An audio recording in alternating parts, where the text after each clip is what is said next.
Satu SKS itu adalah aktivitas belajar selama 170 menit.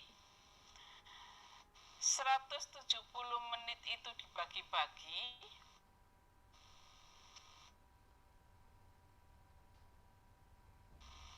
untuk kita di jurusan biologi 10 menit tatap muka.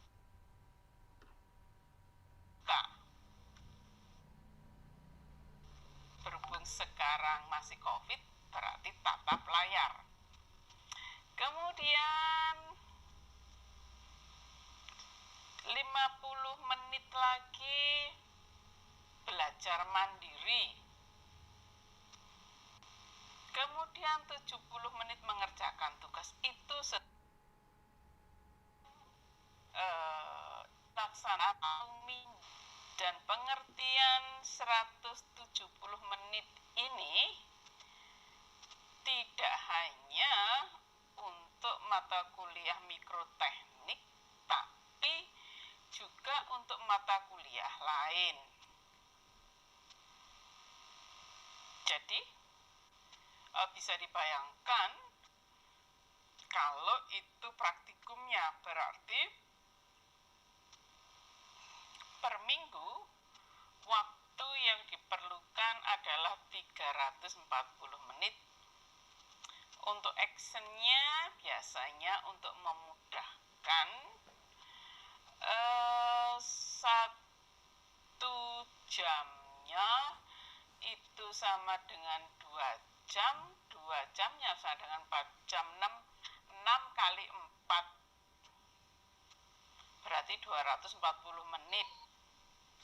Punya sisa kan tadi 170, berarti 340 ya. Dikurangi 120 kali 2, 240, tinggal 100 menit. Itu yang digunakan untuk kegiatan, misalkan membuat tiket masuk dan sebagainya. Jadi saya kira nanti kalau ada yang protes, kok lama-lama tuh, tidak. Mata kuliah ini diberi kode MAP 61025. Kalian tentu akan bertanya, kapan Bu pelaksanaan praktikum? Kemudian nanti akan saya umumkan entah lewat WA atau lewat Google Classroom. Untuk WA barangkali saya nanti menggunakan grup kelompok Vistum. Kemarin Vistumnya saya kelompokkan, Vistum A 2021, Vistum B 2021, dan Vistum C 2021. Ya, jadi sering-sering lihat GCR-nya dan lihat WA-nya, tapi belum saya buat fix. Nah,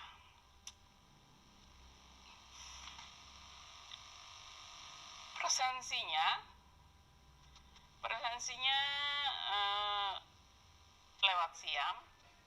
Jadi nanti akan saya ingatkan, tolong presensi akan saya setting lewat HP saya. Itu. Jadi jangan lupa untuk presensi. Kemudian kalau misalkan kalian ragu-ragu, lupa presensi dan sebagainya, maka kalian bisa menfoto pada saat kuliah itu berlangsung. Presensi sudah, SKS sudah, mungkin penilaian. Nah, yang jelas setelah 7 kali tatap muka ada UTS, kemudian pertemuan ke-8 sampai 14 UAS. UTS dan UAS sengaja saya jatuhkan di weekend. UTS dan UAS-nya untuk bagian saya akan menggunakan Google Form. Kemudian saya nanti berencana memberi tugas presentasi. Presentasinya kalau saya sendiri yang memeriksa, misalkan satu kelas ada 10 kelompok, 3 kelas 30 kelompok. Oh, so tired. Nah, nanti mungkin saya akan mengarrange sedemikian rupa sehingga kalian bisa saling koreksi. Artinya, misalkan presentasi kelompok 1 yang saya tugaskan di luar pertemuan, kemudian yang memeriksa dalam presentasi gitu, yang mendengarkan dan bertanya, kalau dulu free, everyone can raise a hand, bisa angkat tangan. Tapi untuk sistem daring ini, saya akan menunjuk satu kelompok atau 2 kelompok. Dan mungkin akan saya buatkan file sharing yang ada di Google Drive. Di sini saya memang menginginkan kalian jujur. Kalian tidak boleh tricky. Ya. Jujur bisa dilatih menurut saya, walaupun tidak totally honest. Kemudian tricky, ini adalah karakter. Tapi karakter itu dibisikkan oleh suatu nurani. Sehingga saya berharap nanti jangan menghapus penilaian orang atau mengubahnya. Itu. Jadi nanti akan saya organize sedemikian rupa. Kemudian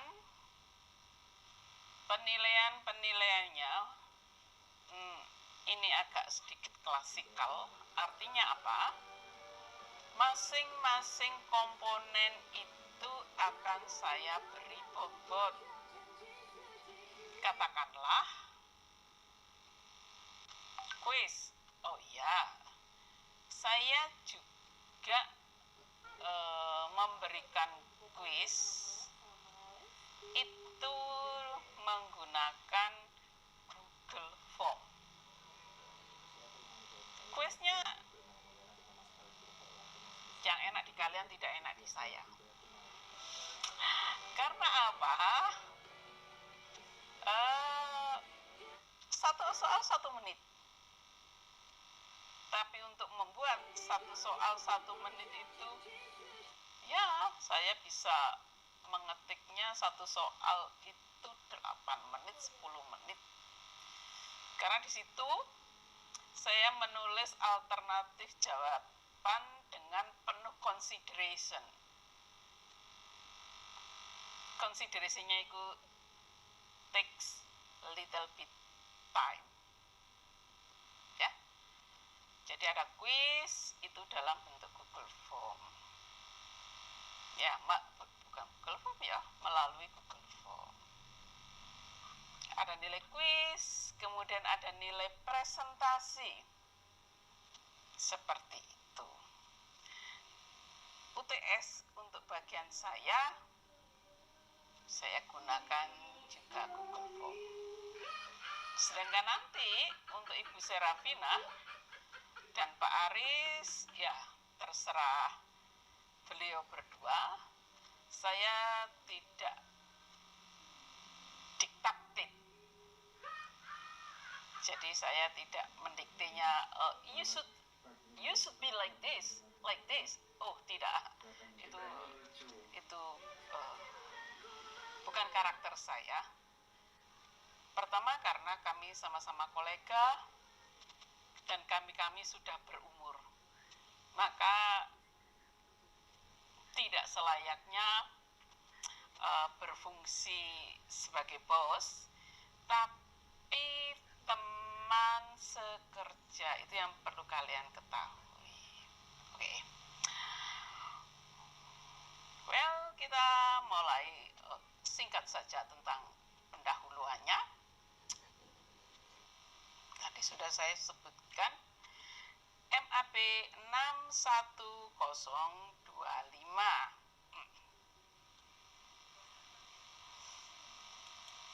Nah,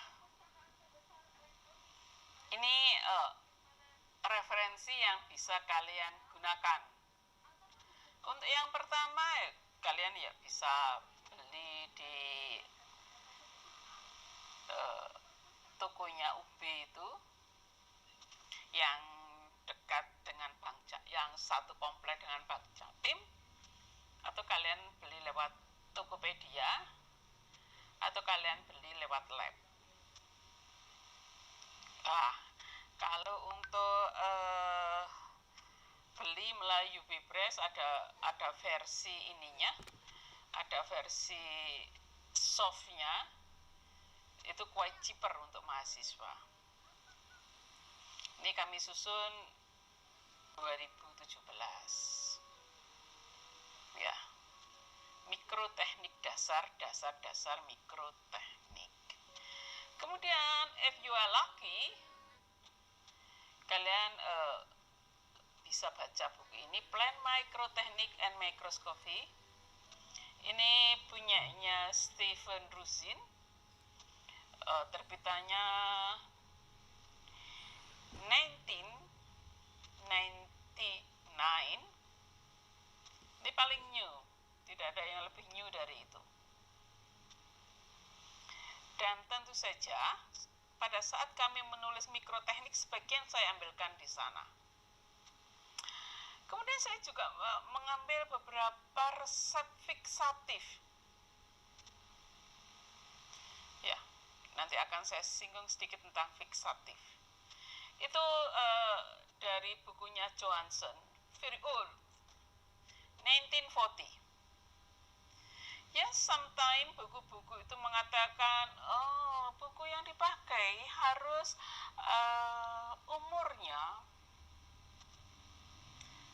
umur, bukan usia untuk human,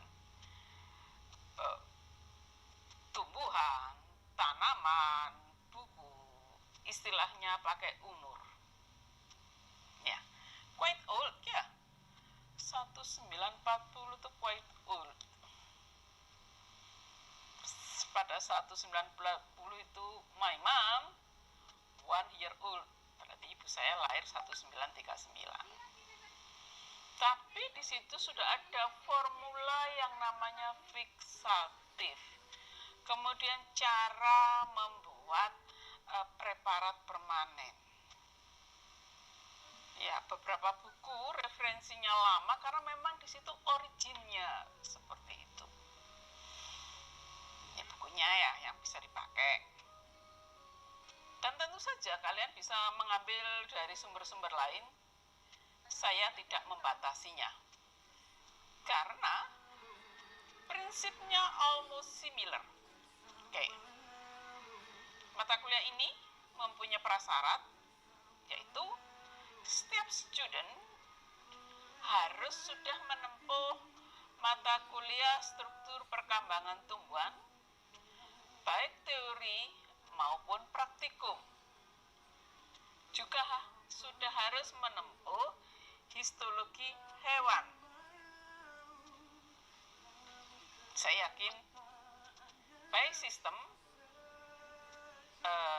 pada saat kalian KRS-an, syarat-syarat itu sudah ditempelkan by system. Ya. Sebenarnya sesuai dengan namanya, kami sangat berharap masing-masing student biologi itu bisa membuat preparat. Karena ini adalah keunggulan kita. Di jurusan lain tidak diajarkan membuat preparat. Memang lebih ke arah keterampilan atau psikomotor. Unfortunately, karena COVID, ya, dengan berat hati kami mengabaikan filosofi itu. Bagi kami, keselamatan kalian yang utama. Jadi ini tolong dipahami. Nanti jangan-jangan COVID-nya takes longer time, sehingga harus daring dan daring. Terus ada yang protes, gimana Bu? Kami nggak bisa apa-apa. Ya, saya juga susah menjawabnya. Jawabannya adalah keselamatan kalian nomor 1. Hidup adalah pilihan, dan saya memilih yang mungkin tidak menyenangkan. Kalian harus stay di rumah, mengikuti kami, kemudian kalian harus beli pulsa dan sebagainya. Kemudian kalau ada yang jahil, loh Bu, harusnya kan nggak bayar SPP, tidak menggunakan, itu bukan urusan saya. This is not my business. You should know. This is not my business. Tugas saya adalah run ini, proses belajar mengajar yang tidak sempurna. Oke. Sesuai dengan namanya mikroteknik, ada kata mikro, ada teknik keterampilan. Apa yang mikro seperti apa? Mikro di sini lebih ke arah pengamatan objek yang ukurannya kecil. Di depan saya ini ada kabel mouse. Oke. Kalian bisa lihat ukurannya mungkin sekitar where is the ruler? Ya, approximately saja ya. Yang ini ukurannya diameternya sekitar 2 milimeter. Dan kita masih bisa melihat suatu objek yang kebetulan di dekat saya itu. Ini mungkin, let's see, yang ini bisa kelihatan ya, setengah milimeter masih oke kita. Bagaimana dengan rambut? Sebentar, saya potongkan rambut saya. Waduh, kayak ada ini motong rambut ini. Oke. Mana rambut saya? Rambut saya masih bisa dilihat, nggak pakai kacamata pun saya kelihatan nih. Ini kelihatannya masih bisa lah ya. Kurang milih ya iki ya. setengah mili 0,4 ya. Sebentar. 0,3 mili. 0,3 milimeter. Ya,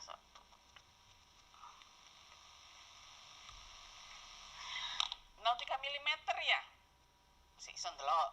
Atau 0,1 mili. Oh, masih bisa lihat lah kita ya, 0,1 mili. Oke. Tapi objek-objek yang kecil, misalkan inti sel. Waduh. Ya. Nyuwun ngapunten, I feel sorry, tidak bisa melihat. Ini tak cuel ngono, lihat nggak bisa. Lihat inti sel nggak saya. Kloroplas, walah tambah gak iso lagi, maunya kelihatan hijau. Nah, yang mikro begitu dengan cara tertentu bisa dilihat. Tentunya melihatnya menggunakan atau bantuan suatu alat. Alatnya adalah mikroskop. Kalian sudah mengenal mikroskop ini sejak SMP. Saya nggak yakin kalian pada saat primary school sudah melihat.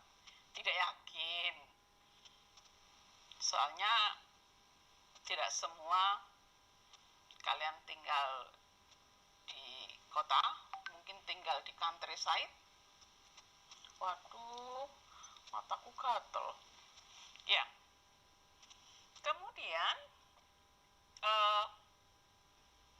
senior secondary high school, mungkin kalian bisa lihat ya, di SMP SMA ada mikroskop dan kalian sudah lewat tahun pertama. Tahun pertama kalian sudah kena COVID atau belum ya? Kalian rata-rata 2019.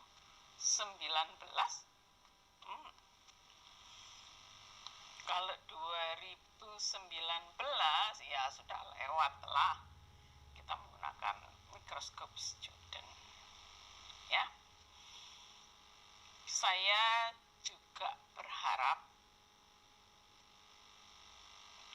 tiap student harus bisa menggunakan mikroskop karena kalian orang biologi.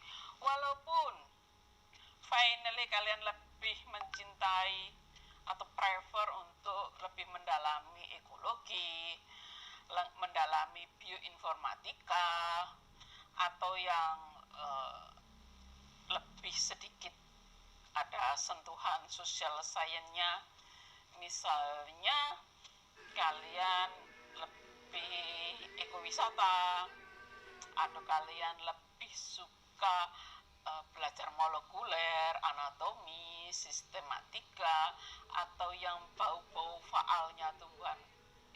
Itu adalah pilihan kalian. Namun, in general, sebagai student biologi, kalian harus bisa mengoperasikan mikroskop. At least, kalian bisa cari bayangan kasar dan cari bayangan halus.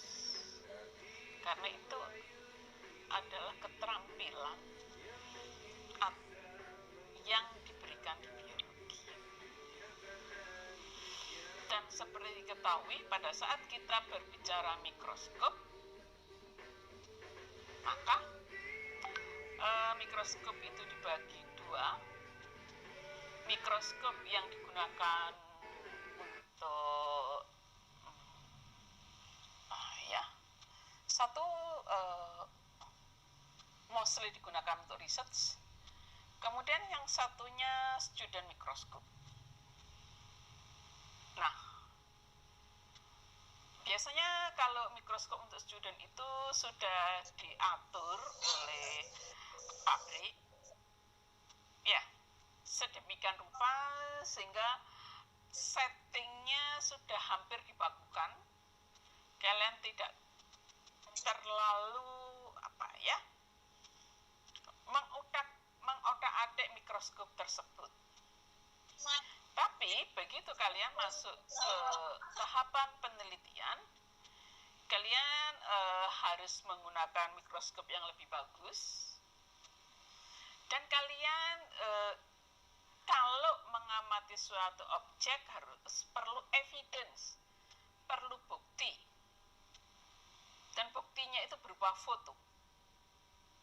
Nah, untuk itu ada setting mikroskop yang namanya Kohler mikroskop. Mudah-mudahan nanti saya sempat mengajarkannya untuk mengkohlerkan mikroskop. Ya, siapa tahu kalian nanti studi lanjut dan harus mengamati hasil observasinya menggunakan mikroskop. Untuk student ungrade hanya sampai mikroskop cahaya. Mungkin kalau postgrade nanti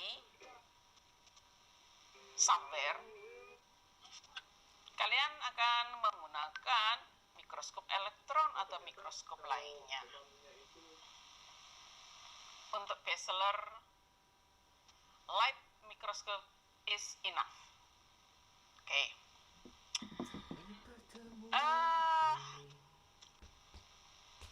Kemudian kalau kita bicara mikroskop, tentunya kita bicara preparat. Preparat tidak suddenly available, tapi harus di-prepare. Saya berharap kalian bisa prepare preparat.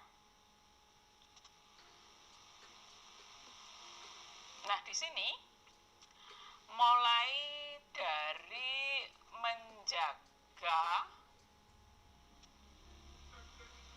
physiological stage dari bahan. Artinya,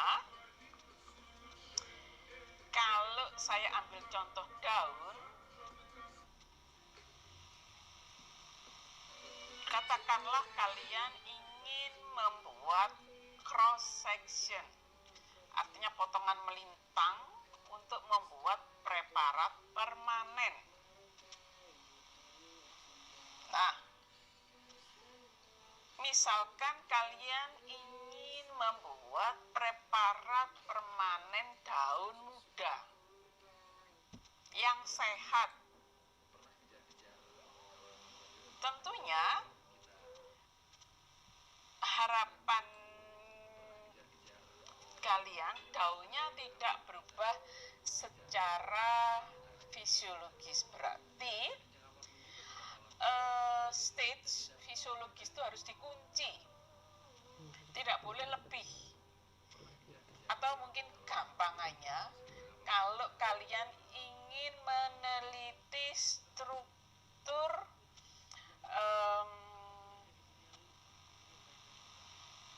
kulit pepaya hijau,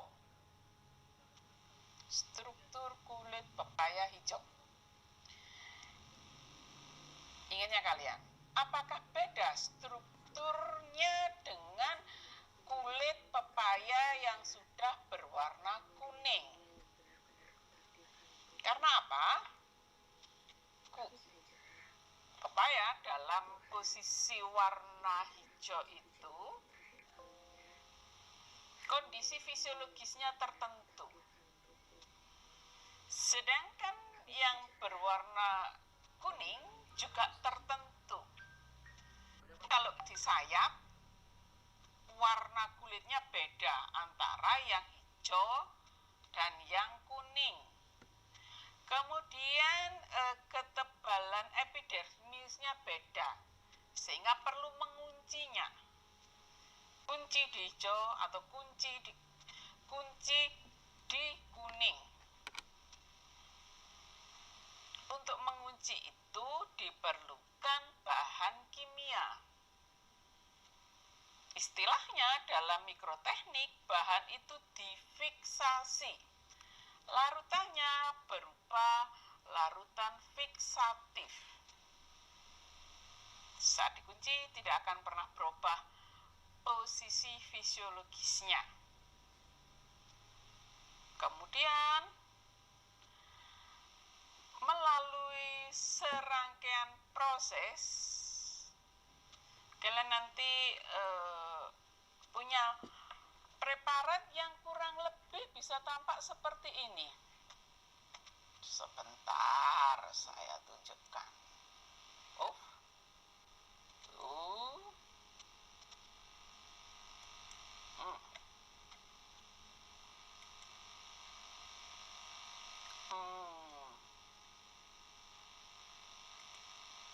Iya, kita lihat ininya. Penyaanya Lerster. Ya. Ya, diharapkan akan tampak seperti ini. Saya tanya itu. Atau seperti ini, atau seperti ini.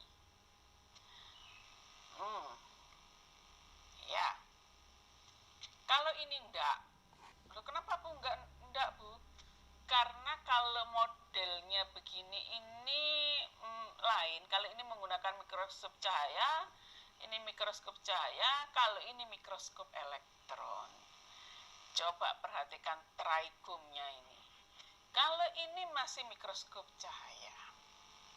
Ya. Atau kita lihat yang lainnya lagi.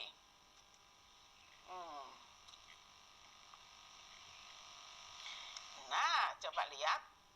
Ini ada beberapa hasil preparat. Yang ini, ini daunnya utuh. Kenapa utuh? Ini bisa lihat penulangannya, nah, seperti ini. Kemudian ini ada beberapa titik. Nanti pada saat praktikum, saya berharap kita bisa membuat daun seperti ini. Jadi daunnya itu kita clear atau kita beningkan dengan suatu bahan sehingga kita bisa melihat penulangannya dan beberapa seperti ini kristal. Kemudian saya juga berharap nanti kita bisa membuat preparat seperti ini. Ini preparat permanen untuk dilihat menggunakan mikroskop cahaya. Saya berharap. Ya, ini bentuk-bentuk lainnya. Sebentar. Yang ini jelas epidermisnya ya. Cuman saya di sini tidak bisa melihat xylem phloemnya. Ini jelas daun kalau seperti ini modelnya. Dan perlu diingat, sayatan yang kita buat ya normalnya 7 mikrometer. Tapi untuk daun biasanya kalau saya membuat 7 mikrometer itu ininya buka. Tidak bisa utuh seperti ini. Untuk mendapatkan yang utuh seperti ini, saya men-setting mikrotom, itu alat potongnya, di set 15 mikron kalau daun. Kalau batang saya berani 7 mikron berani, 9 mikron berani. Akar pun, saya nggak punya contoh akar ya, nggak punya di sini. Ini hanya daun saja.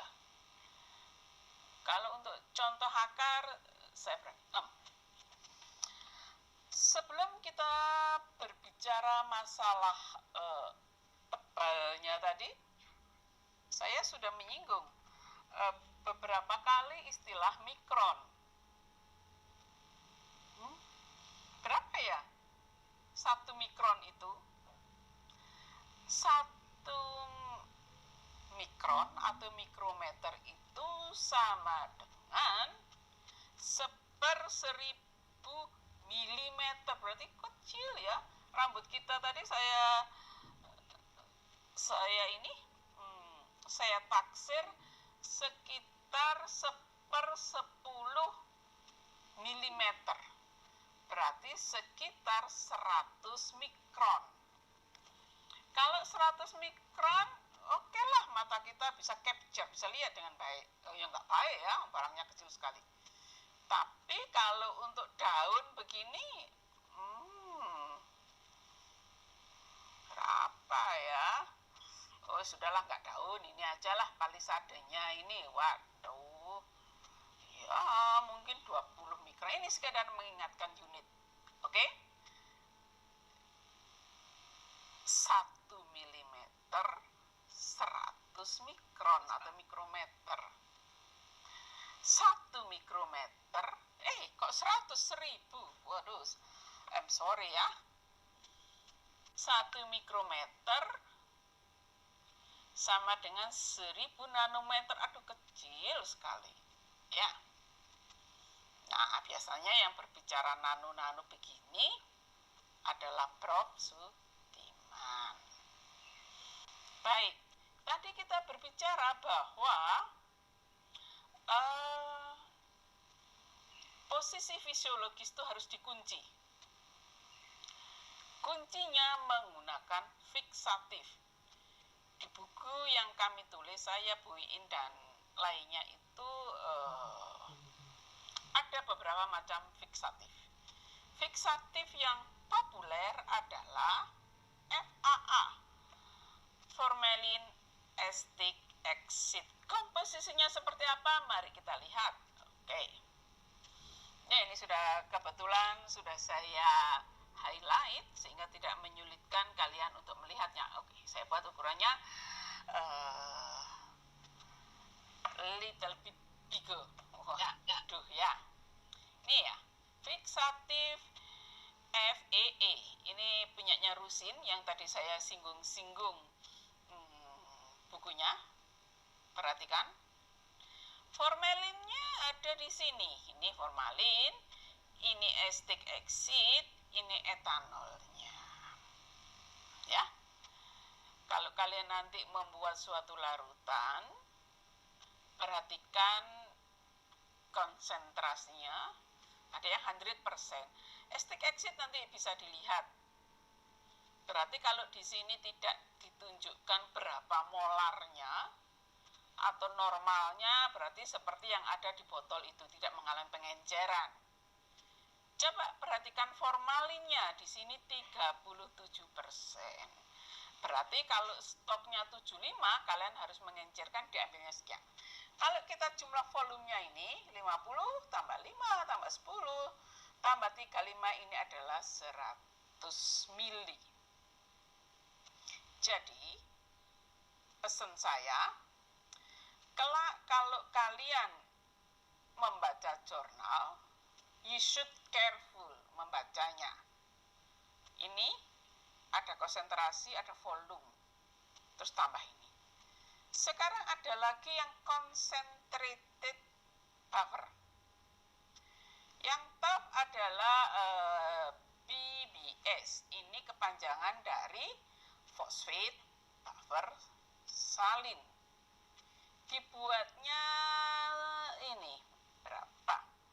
Dengan kepekatan 10 kali lipat. Nanti pemakaiannya bisa 1 kali ppb. Perhatikan ini.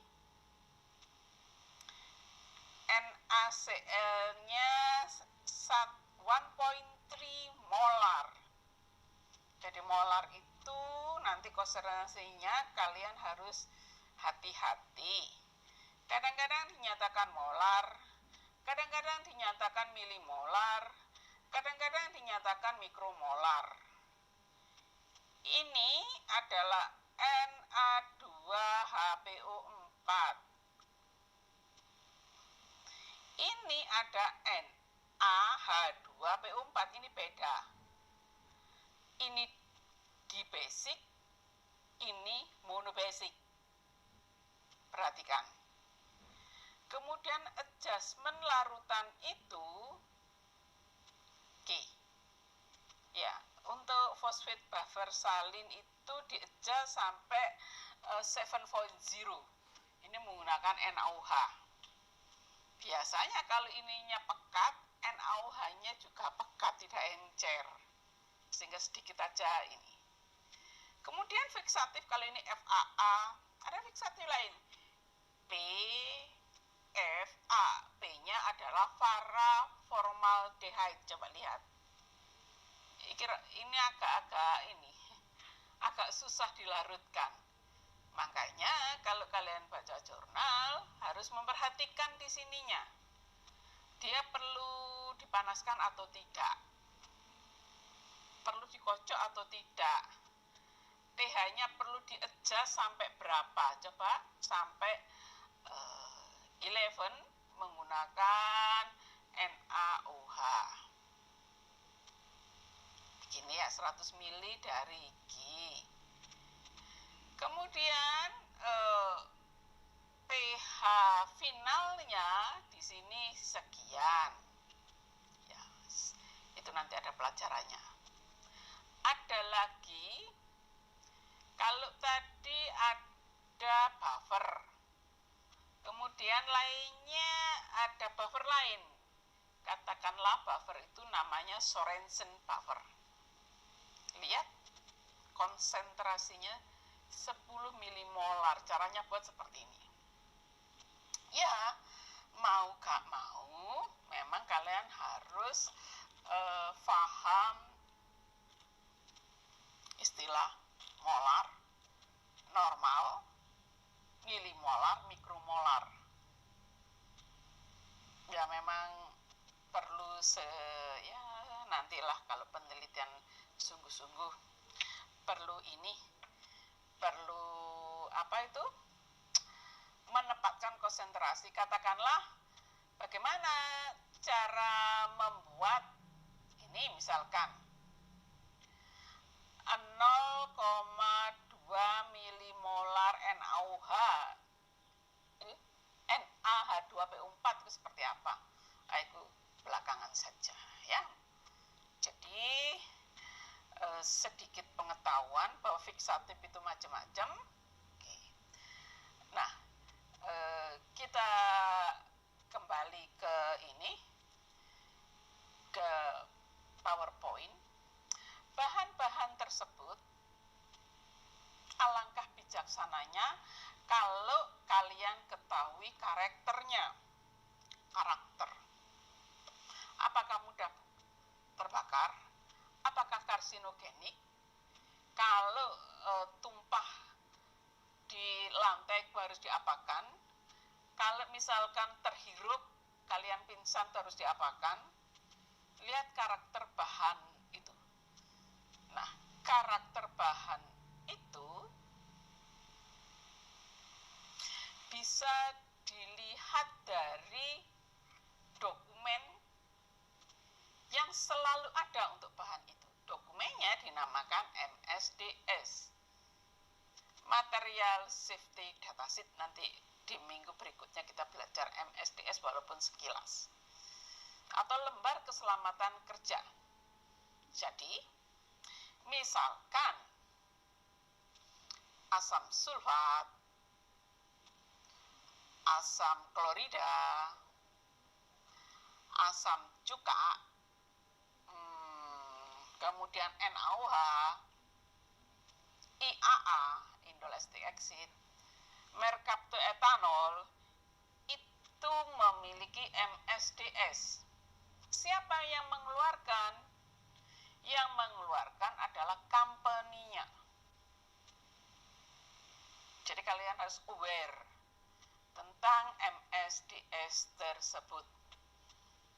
Ya. Dan nanti ini yang membedakan dengan buku mikroteknik yang lain. Kami menyelipkan masalah material safety datasheet. Ya, kita kemudian I have some minute left. Bahasa Inggrisnya gitu ya. Di sini fiksatif itu harus dilihat MSDS-nya sebelum kalian mencampur-campur. Dan yang difiksasi itu bisa whole, bisa cut, bisa berakar. Nah, whole contohnya individual lumut itu kan kalau untuk praktikum topik hormon itu kita fiksasi utuh. Tapi kalau potongan neprolepsis kita potong. Daun neprolepsis kan lebar dan panjang, slide-nya nggak cukup. Oke. Itu masalah ini ya, konten mikroteknik kurang lebihnya seperti itu. Detailnya bisa dilihat dari timetable yang sudah kami susun.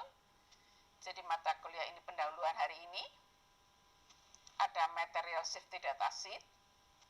Kita nanti juga akan berbicara masalah mikroskopi dan Kohler. Clearing dan hormon tumbuhan, smear dan squash tumbuhan, kita bicarakan 2 kali, berarti di sini ada presentasi nanti. Kemudian saya berharap kalian bisa paham bagaimana cara membuat preparat permanen. Untuk permanen kami menggunakan metode parafin, sehingga topiknya metode parafin hewan. Kalau hewan juga ada yang metode parafin tumbuhan. Tumbuhan sudah, ini metode parafin hewan. Saya sangat berharap kalian bisa membuat preparat ini. Kemudian ada hormon hewan. Kalau hormon tumbuhan yang terkenal kita menggunakan lumut-lumutan. Sedangkan kalau hormon tumbuhan misalkan hormon dari semut, hormon dari nyamuk, hormon planaria nggak bisa ya, karena planaria ukurannya agak besar. Semir hewan untuk praktikum nanti, untuk pelajarannya di sini adalah semir darah. Diharapkan kalian nanti bisa membuat preparat darah, sehingga kalian nanti bisa mengenali adanya misalkan macam-macam darah putih, neutrofil, basofil, kemudian eritrosit, ya, dan sebagainya. Ya, kami kalau zaman saya kuliah itu dijupres pakai jarum, sehingga bisa kepanjangan, bisa enggak. Tapi untuk yang kali ini sudah ada alatnya, alat cupresnya itu kalau bicara terus wah bisa fit. Jadi pesan saya jangan menantang.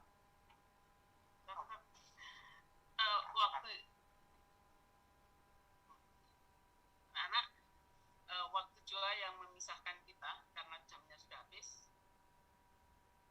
Saya harap jangan lupa absen. Pertemuan kita saya akhiri sekian.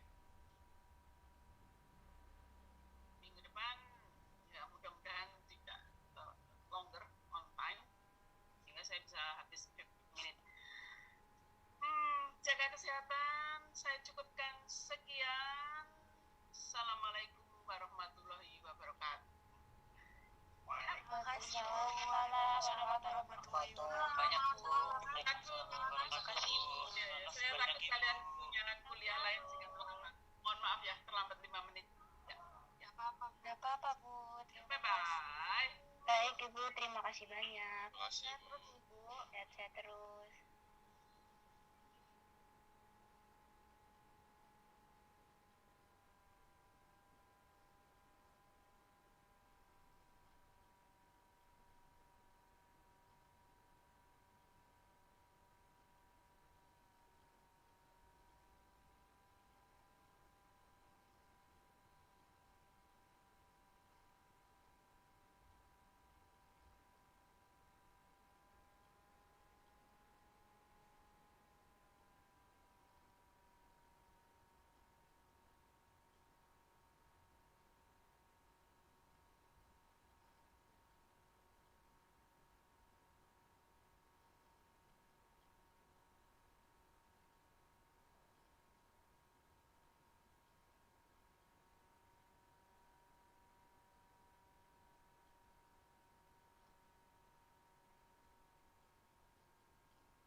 Oh iya, nggak apa, udah boleh.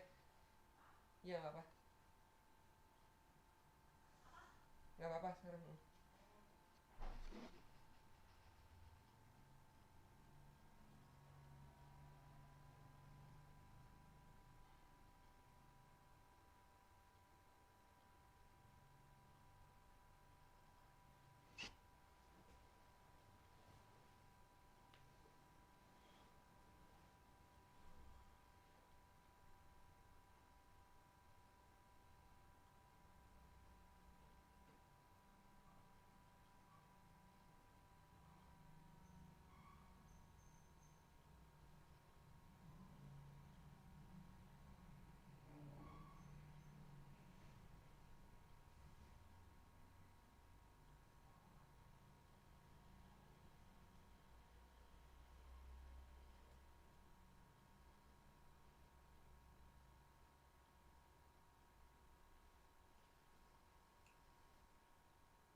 Oh iya,